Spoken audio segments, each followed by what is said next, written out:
அஸ்ஸலாமு அலைக்கும் வரஹ்மத்துல்லாஹி வபரகாத்துஹு. இன்று நாம் பார்க்க போகும் தலைப்பு குர்ஆன் மனித வாழ்க்கைக்கான முழுமையான வழிகாட்டி. இந்த வீடியோ குழந்தைகளுக்கும் பெரியவர்களுக்கும் எல்லா மதத்தினருக்கும் புரியும் வகையில் எளிமையாக இருக்கும். குர்ஆன் என்றால் என்ன? குர்ஆன் என்பது இஸ்லாமின் புனித நூல். அல்லாஹ் மனிதர்களுக்கு தந்த வழிகாட்டி. குர்ஆன் ஒரு கதைகளின் புத்தகம் மட்டும் இல்லை, ஒரு வரலாற்று நூல் மட்டும் இல்லை. எப்படி வாழணும், எதை செய்யணும், எதை செய்யக்கூடாது என்று மனித வாழ்க்கைக்கு தேவையான அனைத்தையும் சொல்லித்தரும் ஒரு முழுமையான வழிகாட்டி. குர்ஆன் யாருக்கானது? சில பேர் நினைப்பார்கள், குர்ஆன் முஸ்லிம்களுக்கு மட்டும்தானே?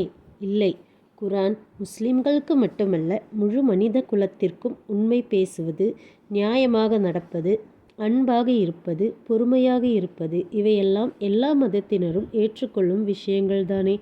அதைத்தான் குர்ஆன் சொல்கிறது. குர்ஆன் நம் வாழ்க்கைக்கு சொல்லும் முக்கிய பாடங்கள். இப்போது குர்ஆன் நம் வாழ்க்கைக்கு என்னென்ன நல்ல விஷயங்களை சொல்லுகிறது என்று பார்ப்போம். உண்மை பேச சொல்லுகிறது.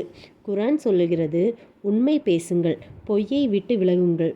உண்மை பேசினால் நம்பிக்கை கிடைக்கும், மனசுக்கு நிம்மதி வரும், வாழ்க்கை நேராக செல்லும்.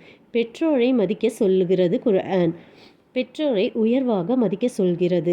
அம்மா அப்பா நமக்காக எவ்வளவு தியாகம் செய்கிறார்கள், அவர்களை மதித்து ஒரு பெரிய நன்மை என்று குர்ஆன் நமக்கு சொல்லித் தருகிறது. பிறருக்கு தீங்கு செய்யாதீர்கள். குர்ஆன் சொல்லும் ஒரு அழகான விஷயம், யாருக்கும் தீங்கு செய்யாதீர்கள், யாரையும் காயப்படுத்தாதீர்கள், வார்த்தையால் கூட யாரையும் கஷ்டப்படுத்தக்கூடாது என்று குர்ஆன் நமக்கு கற்றுக் கொடுக்கிறது. குர்ஆன் மனசுக்கு தரும் நிம்மதி. நம்ம வாழ்க்கையில் கவலை வரும், கோபம் வரும், துக்கம் வரும். அந்த நேரத்தில் குர்ஆனை படித்தா அல்லது கேட்டால் மனசுக்கு அமைதியாகும். அதனால்தான் பல பேர் சொல்கிறாங்க, குர்ஆன் ஒரு மனமருந்து மாதிரி. குர்ஆன் செயலுக்கு வழிகாட்டும் நூல். குர்ஆன் பேச மட்டும் இல்லை, குர்ஆன் பேச மட்டும் சொல்லவில்லை, செய்ய சொல்கிறது. நல்லவனாக இரு, நேர்மையாக நட, அன்போடு பழகு, பொறுமையோடு இரு. இந்த எல்லாம் வார்த்தைகள் மட்டும் இல்லை, செயலில் காட்ட சொல்லும் வழிகாட்டல். குர்ஆன் இன்று கூட பொருந்துமா? சில பேர் கேட்கலாம், இது ரொம்ப பழைய புத்தகம்தானே?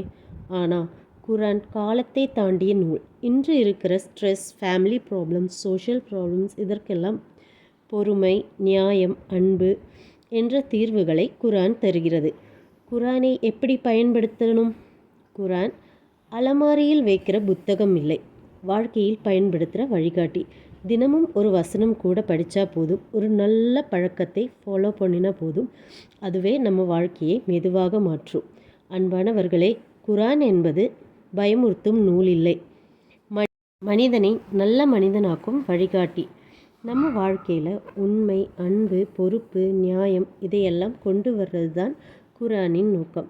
இன்ஷா அல்லாஹ் அடுத்த வீடியோவில் இன்னும் ஒரு அழகான இஸ்லாமிய அறிவு டாப்பிக்கோடு சந்திப்போம். அஸ்ஸலாமு அலைக்கும் வரஹ்மத்துல்லாஹி வபரகாத்துஹு. இந்த பதிவு உங்களுக்கு பிடித்திருந்தால் லைக் மற்றும் சப்ஸ்கிரைப் பண்ணுங்கள். தேங்க்யூ. அஸ்ஸலாமு அலைக்கும் வரஹ்மத்துல்லாஹி வபரகாத்துஹு.